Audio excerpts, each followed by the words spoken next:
پرسوں کے سبق کے اندر جو سبق کا موضوع بھی یہی تھا کہ اللہ رب العزت نے کہا حلال اور حرام جانوروں کی بحث کو چلایا تھا، اس سبق کا خلاصہ یہ تھا کہ اللہ نے جو جانور حلال پیدا کیے ہیں اور اللہ کی طرف سے ان کی حرمت پر کوئی دلیل نہیں اتری تو ان کو حرام نہ ٹھہراؤ۔ جیسے مشرکین مکہ اور ہر دور کا مشرک کیا کرتا ہے کہ اپنے طور پر ایک حلال جانور کو کسی غیر اللہ کے نام پر چھوڑ دیتا تھا اور کہتا تھا کہ اس کا گوشت، اس کا دودھ یہ میں استعمال نہیں کروں گا، حالانکہ اللہ کہتے ہیں وہ حلال ہے، اس کو کھاؤ۔ اللہ کے حلال کو حرام نہ کرو، اس کو کھاؤ، اللہ کہتے ہیں یہ تمہارے لیے حلال ہے۔ آج کے سبق کا عنوان یہ ہے کہ جو چیزیں اللہ نے حرام قرار دے دی ہیں ان کو حلال نہیں کہنا اور ان کو حلال سمجھ کر کھانا بھی نہیں ہے، وگرنہ فرمایا تم اللہ کے نافرمان ہو جاؤ گے۔ تو مقصود دونوں چیزوں کی نفی کر دی گئی کہ خود ساختہ حلال کو حرام کرا دینا یہ بھی درست نہیں، اور اپنے طور پر کسی اللہ کی حرام کردہ چیز کو حلال قرار دے دینا یہ بھی درست نہیں۔ یہ بالکل اسی طرح مسئلہ ہے جیسے کسی مسلمان کو کافر کہنا بہت بڑا گناہ ہے۔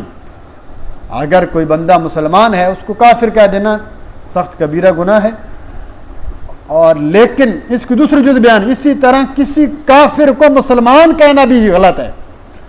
ایک قطعی کافر ہے، اس کو آپ مسلمان نہیں کہتے، مسلمان والا احکام جاری نہیں ہو سکتے، اور ایک مسلمان ہے جس کا ظاہری حکم مسلمان والا ہے، کوئی آپ کے سامنے کفر یا کلمہ نہیں ہے، اس کو آپ کافر نہیں بنا سکتے۔ اسی طرح یہاں پر نیازات اللہ اور نیازات غیر اللہ کا بیان دی۔ اب آیت کا ترجمہ دیکھیں جی، فرمایا یا ایھا الذین آمنوا کلوا من طیبات ما رزقناکم واشکروا للہ ان کنتم ایاہ تعبدون۔ اس آیت کا تعلق پچھلے سبق کے ساتھ ہے جو ہم نے پرسوں پڑھا، اسی کو اللہ تعالیٰ اب آگے بیان کر رہے ہیں۔ اے ایمان والوں، کھاؤ من طیباتی ان پاکیزہ چیزوں میں سے ما رزقناکم جو ہم نے تم کو رزق دیا، واشکروا للہ اور اللہ کا شکر ادا کرتے رہو، ان کنتم ایاہ تعبدون اگر تم اسی کے بندے ہو، اگر تم اس کی عبادت کرتے ہو۔ پیچھے اللہ نے کہا تھا، میں نے بتایا کہ اللہ نے کس کو خطاب کیا، یا ایھا الناس، اے دنیا جہان کے لوگوں، حلال چیزیں کھاؤ، حرام سے بچو۔ یہاں خاص کر دیا کہ خاص طور پر ایمان والے جو لوگ ہیں ان کو بھی یہی حکم دیا جا رہا ہے، پاکیزہ چیزیں کھانی ہیں، اللہ کا شکر ادا کرنا ہے۔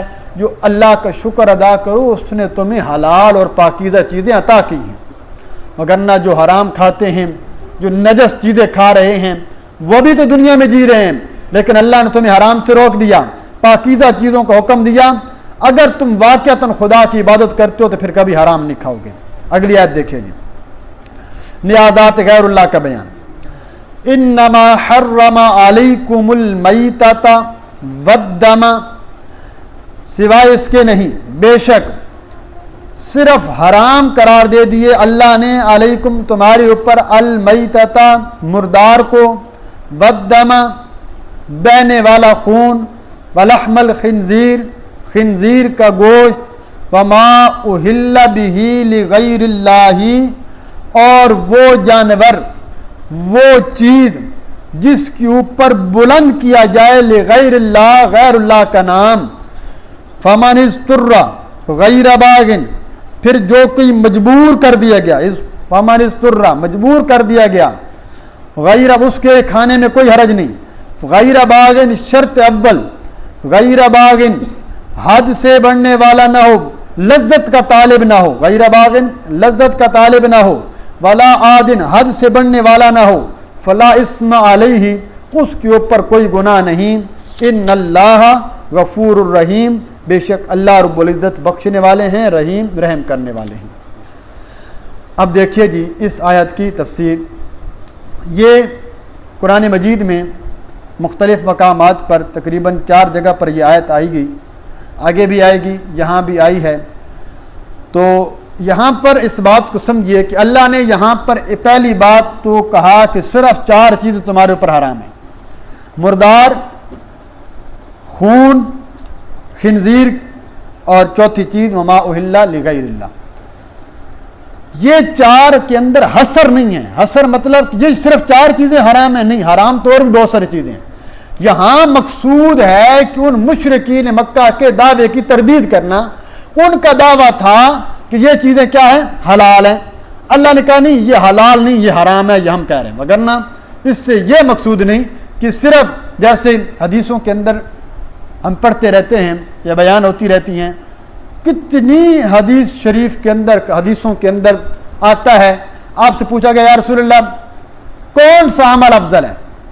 کسی موقع پہ فرمایا نماز، کسی موقع پہ فرمایا جہاد، کسی موقع پہ فرمایا اخلاق، کسی موقع پہ فرمایا کوئی اور عمل، ماں باپ کی فرما برداری.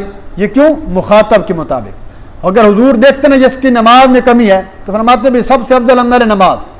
کوئی باہر سے دیہاتی آ گیا، وہ پوچھتا سب سے افضل عمل کیا ہے؟ آپ کو پتہ ہوتا تھا کہ یہ دیہاتی ذرا اخلاق کے اچھے نہیں ہوتے، آپ فرماتے سب سے افضل عمل اخلاق ہے. کوئی اور آ جاتا ہے، یعنی اس میں جو کمی دیکھ کر حضور اس کے مطابق جواب دے دیتے. اس کا مطلب یہ ہے کہ کوئی عمل، سب عمل افضل ہے.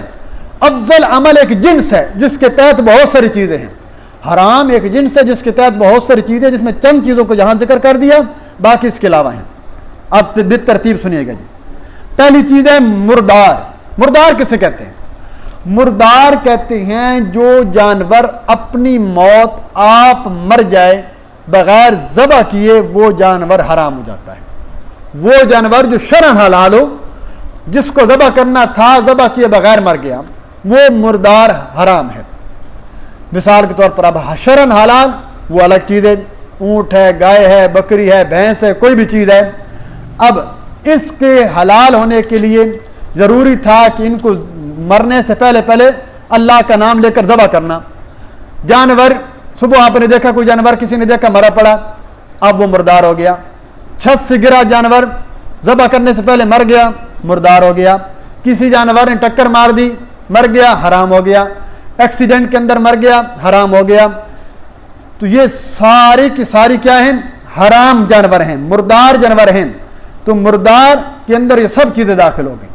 کسی بھی ذریعے سے خود بخود مر جائے تو وہ جانور کھانا، جس طرح مردار کا کھانا حرام ہے اسی طرح مردار کا بیچنا بھی حرام ہے. مردار کی بیع شراء کرنا، خرید و فروخت کرنا. مرے ہوئے جانور اٹھا کر لوگ لے جاتے ہیں، آگے بیچ دیے کسی جگہ، وہ آگے سے اس کو گوشت اٹھا کر کسی جگہ کھلا دیں گے. چونکہ اس بات کا احتمال ہے تو اس لیے شریعت نے اس کی بیع شراء کی اجازت نہیں دی. صرف مردار کی جو کھال ہے وہ آپ اس کو دباغت دے کر پاک صاف کر کے استعمال کر سکتے ہیں، وگرنہ مردار کی اور کوئی چیز استعمال نہیں کرنی. مردار کے اندر دو مردار وہ حدیث کے اندر حلال ہیں جو حضور صلی اللہ علیہ وسلم فرمایا ہر قسم کا مردار حرام، دو مردار حلال ہیں. کون کون سے جی؟ فرمایا مچھلی اور ٹڈی. یہ بغیر ذبح کیے بھی اگر مر جائیں تو یہ کیا جاتے ہیں؟ حلال ہوتے. ان کے لیے ذبح کرنا ضروری نہیں ہے. اللہ سمک الطافی، وہ مچھلی جو پانی کے اندر اپنی موت آپ مر کر تیرنے لگے، وہ مچھلی حلال نہیں ہے. ٹھیک ہے. باقی تمام مچھلی کی اقسام جال کے ذریعے پکڑی گئی، پانی نے پیچھے ہٹا، وہاں پر تڑپ کر آپ نے اس کا شکار کر لیا، حلال ہے. یا کسی نے مچھلیاں اپنے تالاب میں جمع کر دی ہیں، یہ جو آج کل کرنٹ لگا کر مارا جاتا ہے، اپنے تالاب کے اندر وہ پہلے سے قید ہے، تو اس میں اگر وہ پکڑنے کے لیے اس کو کرنٹ بھی لگا دیتے ہیں اپنے تالاب کے اندر تو وہ مچھلی بھی حلال ہے. اسی طرح مچھلی کی تمام اقسام نے بتایا حلال، یہ خود بخود مر جائے پانی کے اندر تیرنے لگے ہو. ٹڈی دل یہ جو حملہ کرتی ہے فصلوں کے اوپر، بڑے شہر میں عام طور پر کھائی جاتی ہے، اس میں کوئی حرج نہیں. طبیعت نہ مانے، میں نے پہلے بتایا تھا کل پرسوں کے سبق میں، آپ کی طبیعت نہ مانے کوئی حرج نہیں، آپ نہ کھائیں. لیکن آپ اس کو حرام نہیں کہہ سکتے، وہ حلال ہے. حدیث کے اندر حضور صلی اللہ علیہ وسلم نے فرمایا اس کو بغیر ذبح کیے جیسے مرضی ہے کھا لو. تو مردار کے اندر تیسری چیز، مردار کے اندر شکار کے احکامات جب اپنی جگہ پر آئیں گے میں مکمل ذکر کروں گا، لیکن یہاں صرف اتنی بات بتا دوں، گولی کا جو شکار ہے، غلیل کا شکار ہے، اس کے ذریعے جو جانور جب پرندہ گرایا جائے گا اگر اس کو ذبح کرنے سے پہلے مر گیا وہ مردار ہو جاتا ہے. یہ ہمارے ہاں جو کھایا جاتا ہے بدور سے چھرا مارا، آپ کے پہنچنے سے پہلے پرندہ گر کر مر گیا، تیتر ہے، بٹیر ہے، کوئی بھی پرندہ ہے وہ حرام ہو جاتا ہے. یہ جانور یا پرندہ جو ایسی نوکدار دھاری دار چیز کے ذریعے شکار کیا گیا ہو، نیزے کے ذریعے، تلوار کے ذریعے، تیر کے ذریعے، یا آج کل مارکیٹ میں ایسے چھرے بھی دستیاب ہیں جو تیر کے منہ والے ہوتے ہیں، بالکل ان کے آگے دھار بنی ہوتی ہے، اگر اس کے ذریعے شکار کیا گیا اور اس کا خون نکلا اور آپ کے پہنچنے سے پہلے پہلے وہ پرندہ مر گیا تو وہ بھی حلال ہے، اگر اللہ کا نام لے کر وہ اسی طرح کتے کا شکار، اس کی اپنی شرائط ہے کہ وہ سدھایا ہوا ہو، سیکھا ہوا ہو، اور اس کے اندر وہ اس شکار میں سے کچھ کھائے نہیں، اللہ کا نام لے کر چھوڑا گیا، اس نے کھایا نہیں، اس نے اس کو مار دیا، اللہ کا نام لے کر آپ نے چھوڑا تھا، جو شکاری کتا وہی شکار حلال ہے۔ لیکن اگر کسی اور نے بھیجا جو بغیر اللہ کے نام کے لے کر چھوڑا گیا تو وہ شکار بھی حرام ہو جائے گا۔ ہاں دھاری دار چیز ماری گئی، شکاری کتا چھوڑا گیا، آپ پہنچے، وہ جانور جو پرندہ بھی زندہ تھا، آپ کو موقع ملا، آپ ذبح کر سکتے تھے، آپ نے ذبح نہیں کیا تو پھر بھی مر گیا، پھر بھی حرام ہو جائے گا۔ تو یہ ساری کی ساری چیزیں مردار میں داخل ہیں، تو اللہ نے کہا پاکیزہ چیزیں کھانی ہیں، مردار نہیں کھانا، ایک بات۔ دوسرا الدم، خون، خون ہر قسم کا، مراد یہاں سے مراد دم مصفوح ہے، بہنے والا خون، عام خون مراد نہیں، بہنے والا خون یعنی جو جانور کو ذبح کرتے وقت جو خون نکلتا ہے وہ نجس ہے، وہ ناپاک ہے، اس کا کسی قسم کا استعمال جائز نہیں ہے، اس کو کسی استعمال میں لانا، کپڑوں پر لگ جائے کپڑے ناپاک، جسم پر لگ جائے جسم کی وہ جگہ دھونا ضروری ہو جاتی ہے۔ لیکن دو خون بھی حدیث کے اندر اللہ کے نبی صلی اللہ علیہ وسلم نے حلال قرار دیے، جس طرح دو مردار حلال ہیں اس طرح دو خون بھی حلال ہیں، جگر اور تلی۔ جگر اور تلی جو ہے یہ دو خون ہیں جو جمے ہوئے خون ہوتے ہیں، یہ حضور نے فرمایا یہ حلال ہے، باقی خون وہ ناپاک ہے۔ اسی طرح ذبح کرتے وقت خون نکل گیا، بکرا کے گوشت کے اوپر جو چھوٹے چھوٹے خون کے ٹکڑے لگے ہوتے ہیں وہ بھی ناپاک نہیں ہے، لیکن اگر جسم پر لگے دھو لینا چاہیے، لیکن اگر کسی نے دھوئے وہ والا خون لگا تھا، نماز پڑھ لی، نماز ہو جائے گی۔ خون نجس ہے، اس کا جس طرح زہری استعمال ناجائز ہے، اس کو اپنے اندر پینا استعمال یہ بھی ناجائز ہے۔ اور اب ایک مسئلہ خون دینے اور لینے کا، لگوانے کا، اصل تو ہے خون نجس ہے، جب جسم سے نکلتا ہے ناپاک ہو جاتا ہے، اور انسان کے بدن کی تکریم یہ بھی ہے کہ کسی اور کو عام طور پر خون دینا جائز نہیں ہونا چاہیے، لیکن مجبوری کے عالم میں دینا جائز ہے۔ مجبوری کا عالم کیا ہے کہ اب خون دیے بغیر اس کی مریض کی جان بچانا ممکن نہیں، یا آپریشن کے اندر خون اس کو بہت زیادہ ضائع ہو گیا، ڈاکٹر نے کہا کہ بھی خون کی ضرورت ہے، آپ بلڈ کا بندوبست کریں وگرنہ مریض کی جان چلی جائے گی، وہاں خون دیا جا سکتا ہے، دینے والا کے لیے بھی جائز ہے، لیکن خون دینے کی اجرت لینا حرام ہے۔ خون دینا جائز ہے، لیکن اگر کوئی پیسے دے کر خون دیتا ہے تو وہ ناجائز اور اس کی کمائی حرام ہے۔ اپنے طور پر کوئی متعین نہیں کرتا، کسی نے خون دیا، اس کی خدمت کر دی، اس کو جوس پلا دیا یا اس کو آنے جانے کا کوئی کرایہ دے دیا تو یہ جائز ہے، اس خون کی اجرت دینا جائز نہیں ہے، کیونکہ یہ انسان کے بدن کی کوئی چیز بیچنا حرام ہے، کوئی چیز بھی، حتیٰ کہ انسان کے جسم کے یہ بال ہیں جو پھیری والے پھر رہے ہوتے ہیں کہ بالوں کے ذریعے پتیسہ لے لیں، فلاں لے لیں، پیسے لے لیں، عورت کے بالوں، مرد کے بالوں، کوئی بھی بال ہوں، انسانی تکریم کے بال بیچنا حرام ہے، اس کے ذریعے سے لیے ہوئے پیسے بھی حرام ہیں، اسی طرح حرام ہے جس طرح سود کی کمائی کھانا حرام ہے۔ کچھ چیزیں ہمارے ہاں معروف ہیں لیکن کچھ چیزیں مسئلہ میں پتہ نہیں ہوتے، عورتوں کے بال، مردوں کے بال ہیں کہیں پڑے ہیں گھر میں، گڑھا کھود کر دفن کر دیں، بس اس سے آگے اس کا غلط استعمال یہ درست نہیں ہے۔ تو خون کا مسئلہ بھی حل ہو گیا، تو خون کے اندر بھی یہ بات مجبوری کے اندر لگوایا جا سکتا ہے، اس کے علاوہ نہیں۔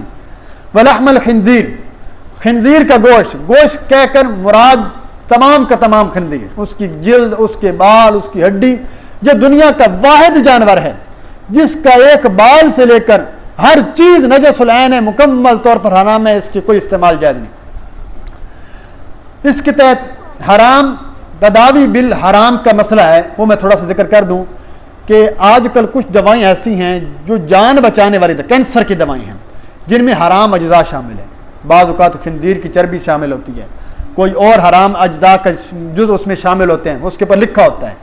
اب اس کا حکم یہ ہے عام طور پر وہ دوا استعمال کرنا وہ جائز نہیں ہے، لیکن اگر کوئی ماہر دینی ڈاکٹر یہ کہہ دے کہ اس کے بغیر کوئی دوا ہے ہی نہیں، یا ہے صحیح لیکن آپ کی پہنچ سے دور ہے، بہت مہنگی ہے اور اس کا منگوانا استعمال کرنا آپ کے لیے ممکن نہیں رہا، تو اس قدر دوا استعمال کرنا جائز ہے جس قدر کیا ہے کہ اس کی جان بچ سکے، اس سے زیادہ نہیں۔ کتنی دوائیں ایسی ہیں، ہومیوپیتھک کی دوائیں ہیں اور بہت ساری جو طاقت کے لیے ہیں، وٹامن کے لیے ہیں، ان کے اندر کچھ اجزاء شامل ہیں، وہ دوائیں لینا بالکل ناجائز ہے، ان کا استعمال کرنا بھی ناجائز ہے۔ الکول بھی اسی کے اندر ہے۔ عام کل جو ہمارے پرفیومز ہیں، جو دوائیں ہیں جن کے اندر الکول شامل ہوتا ہے، یہ وہ الکول نہیں ہے جو حرام ہے۔ الکول کی وہ قسم حرام ہے جو کھجور سے، انگور سے تیار کی گئی ہو۔ یہ جو ہماری دواؤں میں، یہ عام سستے پرفیوموں کے اندر جو الکول استعمال ہوتا ہے، یہ گندم سے تیار کیا جاتا ہے، اور گندم سے تیار کیا ہوا الکول حرام نہیں ہے، ٹھیک ہے۔ جس الکول کے بارے میں یقین ہو کہ یہ واقعتاً انگور یا کھجور سے تیار کیا گیا، اس الکول کا استعمال ناجائز ہے۔ وہ کپڑوں پہ پرفیوم لگا تو وہ کپڑے ناپاک ہو جاتے ہیں، وگرنہ عام طور پر وہ ناپاک نہیں ہوتا۔ اور وہ سستے پرفیوم میں، مہنگے جو پرفیوم ہیں 2000 3000، اس سے جو اس لیول میں یا کسی کمپنی میں یقین ہو جائے، وہ اب استعمال کرنا ناجائز ہے۔ 3 چیزیں۔ اگلی چیز ہے وما اہل بہ لغیر اللہ، وہ جانور جس کے اوپر غیر اللہ کا نام بلند کیا گیا۔ میں نے بتایا اس کو اہل کیوں برتایا گیا۔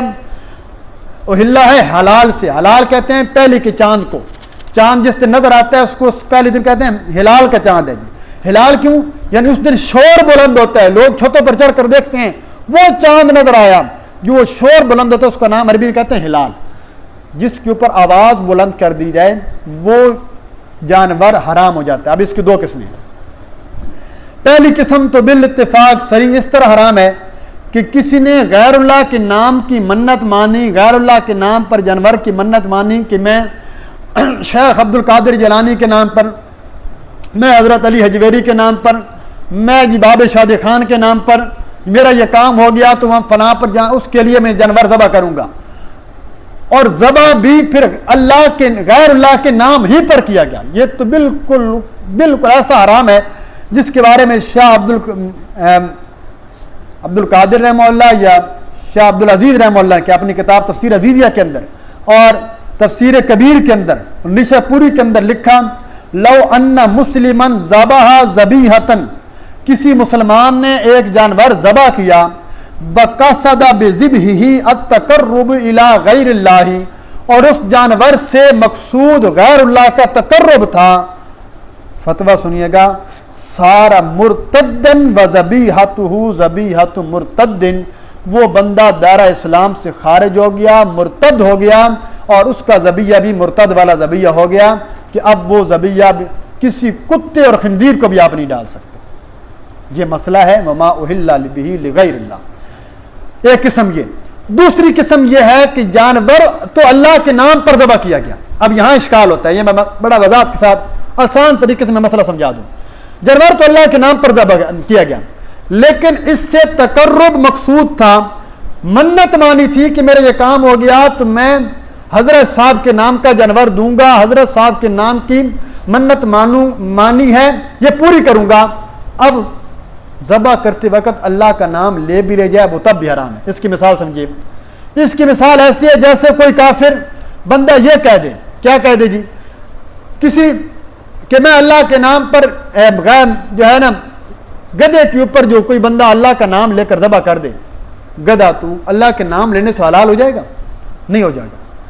یہ جو جانور حلال تھا، یہ بکری تھی، دمبا تھا، بھیڑ تھی، اونٹ تھا، اس نے جو منت مانی، جیسی اس نے خاص جانور کی منت مانی نا کہ یہ جانور میں غیر اللہ کے نام پر ذبح کروں گا، اسی وقت وہ جانور حرام ہو گیا، اس کا حکم بالکل حرام جانور والا ہو گیا۔ اب اس کے اوپر 100 بار اللہ کا نام لے لے یہ جانور حلال نہیں ہوگا۔ یہ صرف جانور کی بات نہیں ہے۔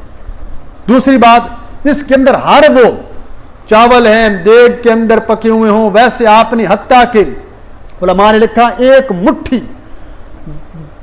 کیا دال کے چاول کے دانے آپ نے یہ منت مانی، 2 کھجور کی گٹھلیاں کہ میں جا کر غیر اللہ کے تقرب پر باب شادی خان کے مزار پر جا کر رکھوں گا، اگر میرا یہ کام ہوا اس کا یہ کام بھی کرنا حرام ہے اور یہ چیز کھانا بھی حرام ہے، کسی اور کو دینا بھی حرام ہے، یہ جائز نہیں ہو سکتا۔ اب وہ چیز بالکل ناپاک ہو گئی، اب صرف توبہ یہ ہے کہ اللہ سے توبہ کرے، اب وہ جانور حرام ہو جائے گا، اب وہ حلال نہیں ہو سکتا۔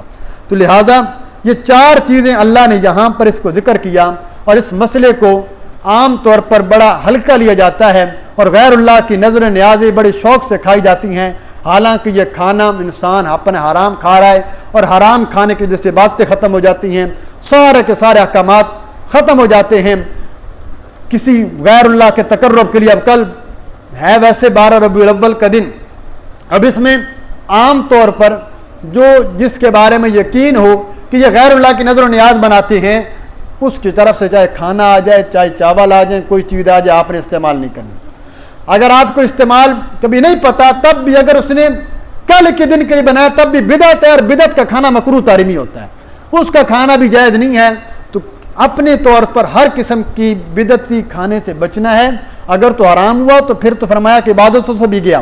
اگر بدعت کا ہوا تب بھی مکروہ تحریمی ہونے کی وجہ سے اللہ عبادت کی لذت چھین لیتا ہے. تو اپنے آپ کو حلال چیزوں کے اندر لگاؤ. ہاں آگے ایک گنجائش دے دی، جو مجبور ہو، غیر باغن، لذت کا طالب نہ ہو، حد سے بڑھنے والا نہ ہو. ایک بندہ ہے، مجبور ہے، کسی جنگل میں ہے، کسی سفر کے اندر ہے، اور کوئی چیز کھانے کی نہیں ہے سوائے حرام کے. اب اس کو حکم ہے، یہ اس کے اوپر فرض ہے، یہ اس کے لیے رخصت نہیں ہے. جی فرض اور واجب ہے کہ اپنی جان بچائے اور حرام چیز میں سے کھا لے، چاہے وہ مردار پڑا ہے، چاہے وہ غیر اللہ کا تقرب ہے. غیر اللہ کا تقرب اتنا کھا لے کہ جان بچ سکے. اللہ کہتے ہیں حلال تو نہیں ہے، فلا اسم علیہ، اس پر گناہ نہیں ہوگا. جب اتنا مجبوراً کھا لے اور اپنے طور پر اس نے سارے اسباب بھی اختیار کیے، اس کے لیے فرمایا کہ یہ اس کے لیے گنجائش ہے. اگر پھر بھی اللہ تعالیٰ سے اس کے دل میں وسوسہ آ رہا ہے، خوف آ رہا ہے، تو اس کو سمجھنا چاہیے کہ اللہ تعالیٰ بخشنے والے ہیں، مہربان ہیں. اللہ تعالیٰ اس کو اس فعل کو اللہ جانتے ہیں کہ اس نے کس نیت سے کھایا ہے، لہذا اس نیت سے انسان یہ چیز کھا سکتا ہے. تو وما اہل لغیر اللہ، اور یہ چاروں چیزوں کے جو احکامات ہیں ان کو انسان اچھی طرح جب ذہن میں سمجھ لے تو پھر تمام مسائل حل ہو جاتے ہیں. کہ چاہے وہ اللہ کے نام پر ذبح ہو، چاہے وہ غیر اللہ کے نام پر ذبح ہو. ایک چیز ہے جو انہوں نے حرام کی تھی، اللہ نے کہا وہ حلال ہے، وہ کھاؤ. ایک چیز جو اللہ نے حرام کیا، اللہ کہتے یہ نہیں کھانی، یہی تو ہمارا امتحان ہے. اس لیے تو فرمایا جو دنیا میں شراب پیتا ہے وہ آخرت کی شراب سے معروم. جو دنیا کے اندر حرام مال کھاتا ہے، غیر اللہ کے تقرب کو ڈھونڈ کر کھاتا ہے اور باقاعدہ سفر کر کے کھاتا ہے، فرمایا وہ آخرت کے اندر اللہ کی نعمت اس کو معروم کر دیا جائے گا. پھر دنیا کی لذتیں ہیں. اصل چیز یہ عقیدے کی سمجھ ہونی چاہیے. کوئی ضد اور پارٹی بازی نہیں ہوتی. مقصود قرآن کی آیت ہے، اسی قرآن کی تفسیر کسی بھی تفسیر کے اندر آپ پڑھ لیں. ہم نے تو صرف اتنا لگایا کہ اس کو کھانا آپ کے سامنے شاہ عبدالعزیز رحمہ اللہ، جن کو تمام بریلوی دیوبندی اہل حدیث ہر عالم اور ہر فقہ مانتا ہے، انہوں نے اس کو مرتد کہا ہے. مرتد پتہ کیسے کہتے ہیں؟ جو دائرہ الاسلام سے خارج ہو جائے اور واجب القتل ہو، اس کے ساتھ کسی قسم کا کوئی تعلق، بول چال سب ختم ہو جاتی ہے. تو لہٰذا اپنے آپ کا عقیدہ بچائیے، اپنا اسلام بچائیے. اللہ تعالیٰ سے دعا ہے اللہ تعالیٰ قرآن و سنت پر عمل کی توفیق عطا فرمائے. وقت زیادہ ہو چکا ہے تو انشاءاللہ اگلی آیت کل پڑھیں گے. اللہ رب العزت قرآن و سنت پر عمل کی توفیق عطا فرمائے.